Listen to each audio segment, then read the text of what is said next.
Me and domestic violence are really good friends, I guess, to put it that way. I understand it super well, going through childhood abuse, seeing my mom abused. My dad was like in and out of our lives, stepdad wasn't that great. And so for me, I've always wondered, like, if there's a God, why didn't he come and save me from these issues? Like, I remember being second, third grade, praying that, somehow like life would just get better.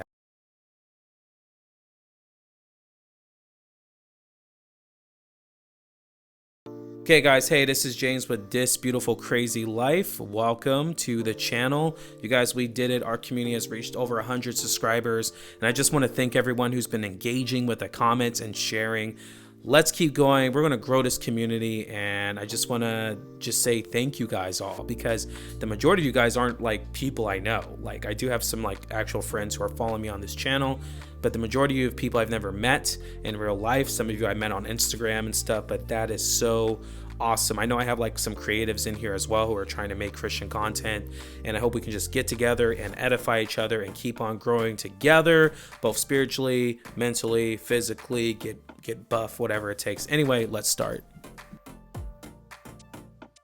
My name is James. I live here in Anchorage, Alaska.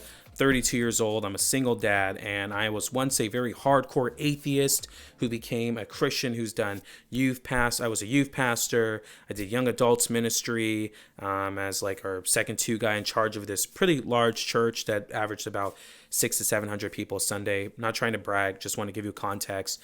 Former small group leader, Bible study leader, and I just love Jesus. Right now, I'm not doing ministry officially at a church, but I wanted to do instead a YouTube channel as just a way to, talk about things I'm interested in outside of a church context. And I just love Jesus. I love the Lord. I love his people. But I'm also interested in a lot of different things, right? I'm interested in politics, anime, music, movies, pop culture, philosophy, religion in general, just any topic I'm interested in. And what I want to do this channel for is, one, to just challenge people's perspectives. Like, whatever your predisposition is to whatever you believe, I want to challenge it, and I want to be challenged. So I'm gonna have people on here who don't always agree. I want to have atheists for guests, or a communist for guest, or a super ultra libertarian conservative and a socialist Democrat. Like, everybody's welcome in this channel to participate. I want people who are Catholics. I want people who are Reformed Calvinists. Like, this is a channel where we can help each other understand the complexity of the world. And that's why I named this channel This Beautiful Crazy Life, because the world is extremely beautiful, but it's extremely chaotic and can be confusing. And I think through conversation, we can really challenge each other to grow. And that is my goal of this channel. Also, I just like to talk and say things, and I don't maybe always get to have these discussions, and it's a nice venting tool, to be honest, as well. Okay, I think I might be being a little bit too transparent, but roll with me here. So a lot of people have asked, hey, tell me more who you are, share your testimony with us. And I think since I have over 100 subscribers, this would be a good chance to edify the people who follow me. And maybe this would be encouraging to someone who's a non-believer as well. So basically, I've been a Christian for 4 years, which isn't that long because I'm 32 years old. So the majority of my life, I have not been a Christian, and I didn't grow up in the church.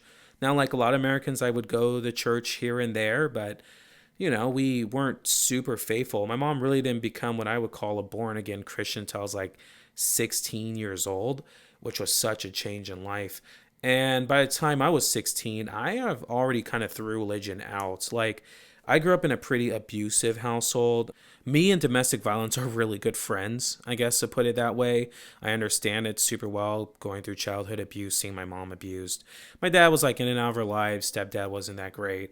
And so for me, I've always wondered, like, if there's a God, why didn't he come and save me from these issues? Like, I remember being second, third grade, praying that, somehow like life would just get better, that we're not struggling with money problems, and that we're not having to be scared. I mean, have you ever been scared every day? Like, just imagine growing up. I grew up like this for the majority of my childhood, where every day my parents were arguing, or like we're having some money issue. It is hard. It's hard on a child. It is definitely, like, even from a very young age, I used to suffer from anxiety and depression. which actually I still do to this day, even though I've learned to manage it in a lot of ways. It has not been easy for me. I mean, I remember being in like second and third grade with my eye just twitching so much from all the stress because I wouldn't be sleeping. It's probably also why I have these permanent bags in my eyes, I assume. I'll get pictures and I'm like, wow, why is I in the fourth grade super tired? Probably because my parents have been fighting all night, or my drunk stepdad was playing music super loud, obnoxiously. Good times.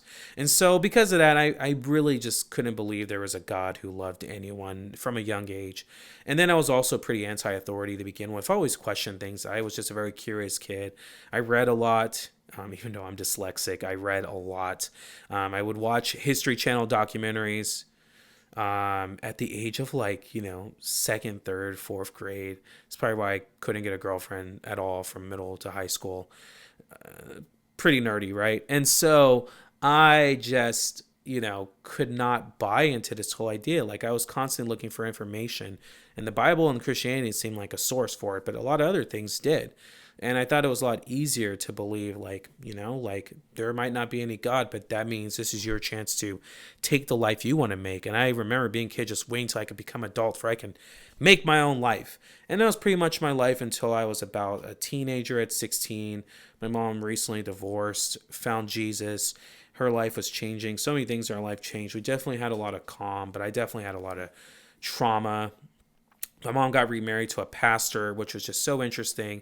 And I just want to give a shout out to my parents in honor of my stepdad and my mom, because they didn't just try to be like, hey, if you don't believe in what we believe in, you're going to hell. They were always so kind and gracious to me, and never. My stepdad, has a pretty good job. He's a truck driver, good working class job, right? And he always, was just like, so we went from being really poor to middle class, and my parents, if they could offer, they've never they always gave me what I needed if it was in their ability to do it. And they never tried to push me into believing things I didn't. And they were always super loving. And I think that is a really good apologetic you can take away. But, by the time I was in college, 19, 18, I just had no interest in religion. I was going to college for political science. I was very interested in politics. I wanted to be an activist. I wanted to maybe work in Congress or be a congressman myself. Actually, that's something I've always wanted to do. I found this little journal when I was in second grade, and I had a whole life planned out, which was I was going to run for Congress at 24, be a senator at 28, president at 36. And it added up. I think so, because 4 years from now, I could run for president. So I was pretty spot on with my math there. Go me. But that was sort of my dream. But as I got older, I just wanted to work maybe somewhere in politics, either locally or nationally somewhere. And so I got pretty involved in politics. I met a girl at the age of 20. We fell in love, had a child at 22. Didn't work out because I was so emotionally broken. Someone who's never seen a healthy adult relationship. I didn't know how to be loving and kind. I was more just really ambitious. I mean, when you talk about ambition, I was ambitious. I think when you grow up in poverty, there's something about that makes you just never want to live in poverty again. And the thought of me being poor just scared the living lights out of me, right? And so I've always just been a hard worker. I mean, I would work 45 hours a week when we had this kid, my beautiful daughter, and I was going to school full time, just trying to figure it out. And the relationship didn't work. 23 years old, we ended it. So I'm living back at my mom's because I couldn't really afford to live on my own, because I was trying to finish school and I couldn't find a good job. And I was super depressed. I already suffer from depression, anxiety. And I was dating someone for 4 years where I felt really comfortable. Didn't have a whole lot of friends besides a few, or a friend group. So she was kind of like my everything. And so because of that, when we broke up, it was complete just wreck for me. And I really tried figuring it out. And you're probably thinking, wow, I bet this is the time where you reached out for Jesus. You're broke. You don't have a job. Your savings is almost out. You can't even qualify for unemployment for every reason. And you called out to Jesus. And I want to say I did not. I actually didn't.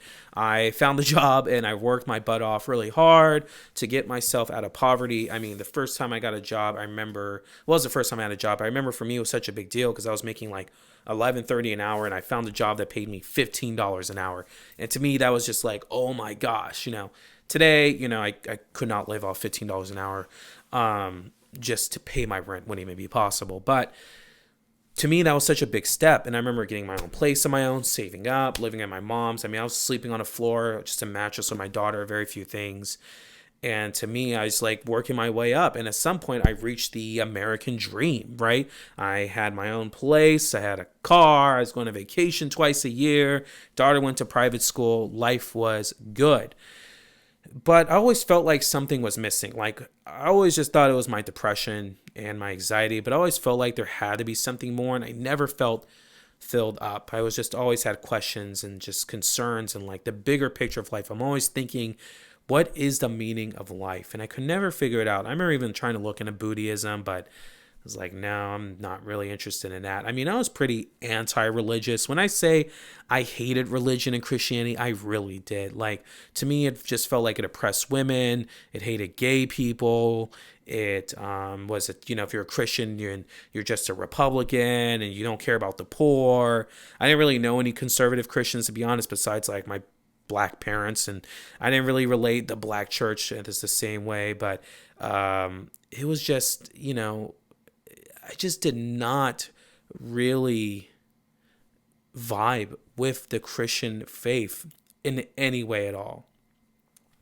And so I just couldn't do it. Like, I would make fun of Christians openly. I would mock my friends who are Christians. Like, to me, being a Christian was just being delusional. Like, to me, I was so strong. Like, I took myself out of poverty. I started doing therapy and I got my life better together. Someone who persevered. Like, I don't need a God. I did it on my own. You people aren't strong enough to do it on your own. So you pray for God to provide you a car. I worked to get my own stuff. I thought it was really silly. And so it's just like something I decided to throw out. I was also pretty progressive. Like, if you're like a Bernie Sanders left person, which was where my politics was, you don't really buy into religion. Well, of course, there are Christians who fall across that spectrum. In the United States, not as much. If you went somewhere like England and Scotland, it's way more common, or Canada. But in the United States, it's pretty rare. It's a small group of people, even within the Black and Hispanic churches, which tend to be in general more liberal, still aren't that to the left. And so I was pretty like, most of my friends were atheists or didn't believe. I had a friend who was like a Quaker, but other than that, most of my friends were not Christians or even bought into religion. They were either atheists or agnostic. And I was atheist, and I was very against religion. And one day, 2016 of July, I had this crazy dream. This still perplexes me to this day, because it's like, okay, does God speak to us in dreams? I guess he does, because he reached out to me as a non-believer. I felt like God personally called me. And I remember waking up from this dream. I wasn't sure what to think, and I tried to ignore it. But for 2 weeks, this dream just kept coming back to me. I kept thinking about it, that God was calling me, that he was revealing himself to me, and I had to know. So I decided that maybe I'll learn about Christianity, because I felt like it was Jesus. I didn't know what else. I was just like, I think it's Jesus. And so I started learning about Christianity. I had a friend who was a young adults pastor who I went to college with, and he would always post stuff about his church. So I went on their website and I started listening to their sermons, and I listened to their sermons for a month. Now, I was not a Christian. I was still doing the same thing. I was seeing a girl, we're doing all the stuff people, do, drinking. I didn't drink a lot, but I was still like just doing regular American people stuff, not really, I would give money away, but I'm not like giving it because I feel like God's leading me. I'm just like, this is a good thing to do, I guess. But my life wasn't changing in that way, And so for me, I just started listening to these sermons over and over. And it was really hard, because I actually hated everything that pastor was saying, who would eventually become my pastor.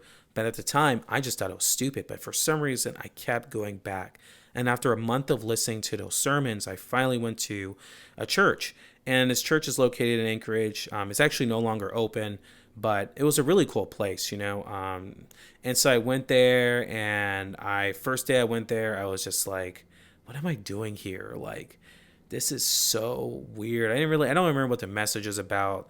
I don't remember what any of the people looked like. I don't remember who I met. I just like sat in the back and then dipped out. Then I went the second week again. And it's a thing that really kind of just changed everything for me. I was watching baptisms, and I just remember looking at people being so excited to be dunked in water, and people were praying for each other and all these things. I just felt like this sense of love. I don't know if you ever felt that, but I felt love in the building. And I just thought to myself, I really want to learn more about this. So I bought a Bible. I remember, this is the craziest story. I remember going to Barnes and Noble and picking up this ESV study Bible and being so embarrassed going up to the counter, because like I was like, oh my gosh, people want to think I'm this weird religious person. And I remember like just picking up my Bible and I would just go through topics trying to learn how to read it. And then I discovered the Bible Project and I learned about theology, and I was reading my Bible all the time, and I was just hungry for God. And I think about October of 2016 is really where I became a Christian, where I was sitting in a young adults ministry. They would meet Fridays, and my friend was doing a message on friendship. And for some reason, people are just like sharing stuff and we're talking, and all of a sudden I just felt, and this is the only time this happened to me, I heard the audible voice of God. You know, I know for like sensationalists and a lot of Calvinists, that sounds crazy. But for me, I heard the voice of God. And he told me, hey, you need to choose me or choose, the life you're in. And I tried everything not to cry, because I felt like I knew the sacrifice I was giving up and changing so many things. And my life changed, right? I mean, I did lose friends because of my belief system, which isn't the worst thing, I guess, in the world. And I had to change so many things about the way I thought about money and sex and how the friendships and politics and everything else. Like, okay, how do I put all this together? Where do I fit into all of this? How do I feel about these issues? And I just became interested in being a Jesus follower. And for a year, I joined a theology group. I went to like every young adults thing. I was at every sermon. I was always in front, or trying to be close in front, trying to take notes, reading my Bible daily, listening to Bible Project podcasts. I just want to know, like, I was just trying to meet Christian friends, and how do I be Christian? How do I open up? Everything changed for me.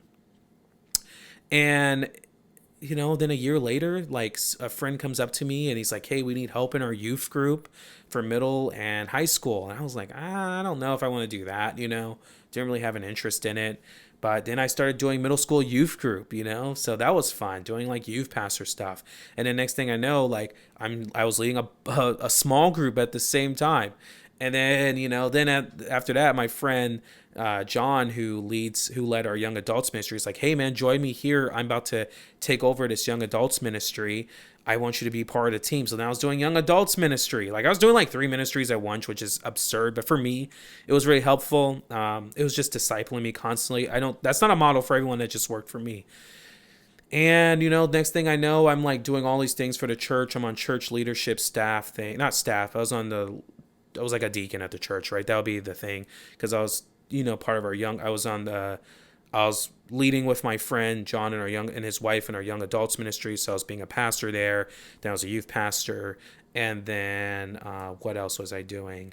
And then doing small groups and just being really involved. I just loved the church. And then, so that's kind of been my life since. I've stepped down from ministry officially. Like, I think we're always doing ministry in a sense. But I stepped down back in May because my daughter's getting older, and I thought Fridays would be better spent with her. And then after that, like a month later, our church closed. So that was kind of weird. That's a story that I'm not going to get into. But I love that church, and I love my pastors there who introduced me to these wonderful things.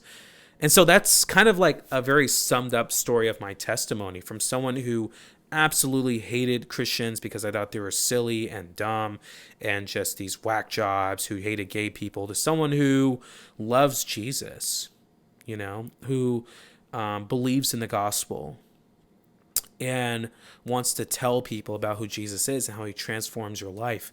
And that if you let him take control of everything in your life, your sex, politics, your money, the kingdom of God just flourishes and empowers people. And that's what I truly believe. And so that's the purpose of this channel as well. And so guys, I hope this was encouraging to you. I'm going to expand on all these stories, but I just wanted to do a quick video. I'll see you guys later.